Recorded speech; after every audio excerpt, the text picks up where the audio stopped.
All right, folks, so this week's course is called Potomac Shores, and it is down in Dumfries, Virginia. I had a review of this course up for a while, probably 2 or 3 years. Been playing around the country for the past 2 or 3 years, and I've had some significant changes in my game. So I felt it was legitimate coming back to the DC area that I play this course again. I think it was one of the more outstanding courses in the area from my experience. And I wanted to update the review. I just really wanted to redo it and compare my review that I might produce now to where it was when I produced the video before. And so I think it was a good idea for me to do this last weekend as opposed to running around driving 4 or 5 hours out of the city to play courses before it got to be too cold or the leaves were gone. So the weather in the DC area was pretty nice that weekend. Actually, for the past week, it's been pretty good. And what I wanted to do was to get out and play it while it was good weather before it got too cold. If it's going to get cold due to global warming, this is we're having a really good warm November. It's been awesome most of the past 2 or 3 weeks. So the leaves are still up in a lot of places. There are certainly leaves down in the ground, and that was definitely a factor in play. There's no question about it. But in the long run, it was a good outing. And this is the weekend after the election. The election was last Tuesday. The election was called, I guess, Friday or yesterday. And while I am doing this, it is definitely poignant to think about Donald Trump learning that he officially lost the election while he was out playing golf after giving Obama so much crap about playing golf while he was president. He then goes out and plays golf at least 50% more often than Obama did, and certainly while planning like some evil Lord Voldemort to still somehow win the election based upon his minions somehow saving the election for him. And then I looked at this story on YouTube, which I'll link in the description. I've seen Rick Riley's speaking about his book and about Trump cheating at golf before. I mentioned it well before the election. But then I saw a 15-minute video of Rick talking about how Trump cheats and at golf. And this is really, really just ironic that a guy who is a well-known, historically large cheat at golf would then complain that the election is being stolen from him. Trump complains about a lot of things quite often, and it's really crazy to hear this guy who, in the end, admits that he cheats at golf because it's his course. He cheats on his wife and he cheats on his taxes, so of course he's going to cheat at golf when he's playing on his course. Just come out and admit it. He cheats so often at golf with so many players and so many rounds that at some point he just got faced with it and admitted that he does it just because he can, because he wants to, because he doesn't mind. It's all these reasons. And I think there was another statement that really came out that I heard. Some kid complaining about his teacher was on a Zoom call teaching an algebra class, and she was in her car. There's also, someone was complaining about the teacher's in a hammock in the backyard, but his kid's running around and he's teaching a class, and they're complaining that these teachers are not in a school setting, in a classroom. They're actually complaining because they feel like if their teacher's not in school, they're not getting the best education they possibly could. No, they're very upset about how they're not getting the best of their time or their money or something from somebody else, when the point is they're doing a perfectly adequate job teaching you, given the constraints that they have to deal with. If kids didn't run around so much spreading coronavirus, these teachers wouldn't actually have to be at home teaching from the safety of their own house or in the safety of their own family or in isolation. They would all be in class, taking class together. The whole New Yorkness of this whole thing is just mind-boggling. And then the kid sits there and admits to the person giving the interview that they cheat during the tests and quizzes and stuff that they have on Zoom. Often he plays video games during the online class and so forth. And his rationale is amazing. It's, if I have the opportunity to get better answers on the test, I'm going to take it. Because in short-sighted logic, you exploit the most of your opportunities when you get a chance to take that. That's because that's what you should do as a person watching out for their own self-interest. But when this other person has the opportunity to multitask or to do something constructive with their time, it's not just teach you and spend their time teaching you in this class, that it's wrong for them to do it, but it's okay for you to bitch and moan about it while you're cheating on the class during the Zoom call. This is the problem that I try to deal with by playing golf, is people talking shit and getting away with it. The one thing I know when I play golf is that if I hit a bad shot, I am going to see my ball do something bad. It's going to go into the woods, it's going to go into a bunker, it's going to go flying off the green, it's going to go short into the waist in front of the tee box. It's going to do something bad. If I hit a bad shot, I can't complain about having a bad result. That the thing about golf, like most sports, but especially about golf, is that it rewards you for good play. If you play badly, you have a bad result. If you play well, you have a good result. That ideally, you don't have your result determined by cheating, by saying, oh, I hit a birdie when you didn't, okay?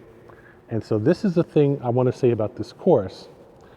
Potomac Shores is one of the best courses for you to go out and play and truly evaluate your game. If you really think that your game is a good game, if you have a solid game, you will find out playing that course. One, because it is very vertical, it is very long. I would say it's probably about 7,100 yards from the back tees. It has a lot of fescue and waste on the course. It is tight enough for a long course and vertical enough for a long course to amplify every mistake in your game, every one. The greens are in good enough condition, good, not perfect, but good enough. You have enough what's the word I'm looking for, action on the greens to challenge your putting. The greens are elevated enough, they have enough side slope on it. The fairways have a side slope. Once you get off the actual fairway, the rough is almost always going to be downhill into the woods or something. But the rough is certainly not very close to the center of the fairway. It starts much off of the sides and not too far away from the woods. If the woods are thick enough where you won't want to go down there looking for a ball. Certainly there's enough leaf cover down there now where you won't find it. And if you do go looking, you'll probably find somebody else's ball, but you won't find your own. It's just an excellent challenge of golf, and it was excellent weather. The sky was perfectly blue-green. It was bright as hell, and it was exceptionally difficult to find balls that had been hit into the rough off the sides of the fairway. You almost always had to go back away from the sun, put the sun on your back to see any balls in the rough anywhere. It was a very tough course to play, and I enjoyed playing it. I enjoyed the challenge, enjoyed the weather, enjoyed the course, and I did not have a great round. I will fully admit that from the changes that I've been making in my drive to get more distance, I've had a hard time maintaining, putting the ball in play, and that was just amplified on this course about as much as possible, really. And while I did hit some good drives, I did hit some decent drives, I hit a lot of bad drives. Paradoxically, I had a lot of good shots on par threes with my driver, but just hitting that broad, wide open fairway with my driver was giving me a lot of trouble. I just wasn't getting any action on my shots. I wasn't hitting them consistently off the tee, and it just was weird. Unless the ball I was trying to hit was short, 200 yards or so, I just couldn't put it in play consistently. Not to say that I never did, but most of the time I didn't. So I was unhappy. I was actually kind of depressed about this for a couple of days afterwards. And while I was playing the course, I actually wanted to start over from like the 5th hole and go back and start over again. Not only did I not get a good warm-up, I got no warm-up at all coming out on the course. I just got there in time for my tee time. And also, it normally takes me 3-4 holes, sometimes 5, to loosen up enough to hit decent drives, but I just couldn't get it in gear until about the 9th or 10th hole off the tee. But at the same time, I did have some good irons. I hit some very good iron shots, and I was very proud of a lot of the irons that I hit. So I did come away from the course with a sort of mixed bag, and that my irons had undoubtedly improved over the past 2 years. And I was getting more length, more consistency, more accuracy, everything about that. It's just that I wasn't hitting drives as well as I used to. We're on a course like this, it's much more important to hit the ball in play than it is to hit it long. It certainly helps to hit it both long and in play, but the thing that you have to remember about hitting balls long is if you aren't accurate, also, you're 90% of the time just going to hit into trouble hitting long shots. And this course absolutely made that crystal clear.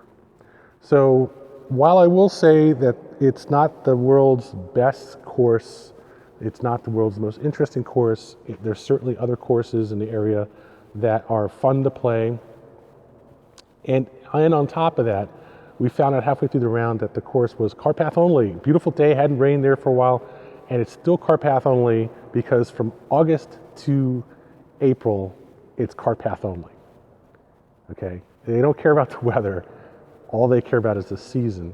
And once you get past the high growth season in the summer, they made it cart path only. And I was like, my mind was just like, whoa, whoa, whoa, whoa, whoa, whoa, whoa. Okay, because the course is too big and too wide and too vertical to really drive a cart, out somewhere parallel to where you think your ball is, and then walk over there. What are you going to take? 1 or 2 clubs, walk over to your shot where you think the ball is, hope that you find it, then play a shot, then walk back to your cart. That's not what you want to do on this course. That makes it harder than ever. You're walking 3 times, well, not even 3 times as much. You're walking half the course with a cart, okay? The only thing the cart's really doing is taking you from the green to the next tee box. And it's just tiring. Even when it's hot, as dry as it was that day, it's even more tiring to do it that way. It's exceptionally difficult to play a course that's that long and have to play cart path only on a beautiful summer-like day where it's sunny and you're hot, you're sweating, and it's dry. It's not the kind of weather that you want to play cart path only. And for that reason, I have to be careful. As much as I like this course, as much as I like the round, have to be careful to knock it down at least a half a score, okay, because of the seasonal cart path only. And Dumfries is not someplace you want to play in the summer. It gets really hot, even off the Potomac. It's not far from the Potomac. It gets really hot there in the summer. It's like 95, 100 degrees in the summer. And you do not want to be out there in the sun playing golf. I really would just avoid playing in that part of Virginia in the summer, especially along the Rappahannock, anything along that, no way.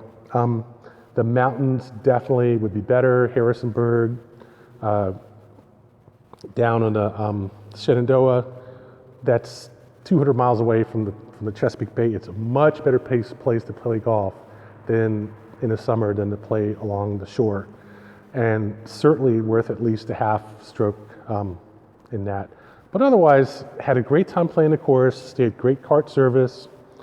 The pace of play was a little off because it was cart path only, and also because we were playing behind a foursome of 65-year-old guys. They were bent over, withered guys. They're at least 65. We were playing behind a foursome for them. Started at 11 o'clock, finished the round at 5. And we weren't dogging. It wasn't like it was that slow. It just was a long round if you're going to play car path only. And we only played car path only for half the round on top of that. So the other thing is that, what was I going to say? Oh yeah, they had changed the course slightly so that the 18th hole is now the long par 4 over a big crevice to the green that is on the near side of the driving range. The first hole is that hole next to the driving range where you go up a hill to the range, and it's that dogleg right that goes around from the top of the driving range. And it used to be the first hole was right behind the course. You make that left, it's a slight left for that par 4, and then you make the next hole, which is that one with the big crevice. Then you go up past the driving range to what is now the first hole. So they've pushed everything around 2 holes, and it makes a lot more sense to play it this way. I think this is a really nice course. I won't say it's quite as fun as playing like some of the other courses that I played in the area, like of course can't think of the top of my head, like the Boulder course out there in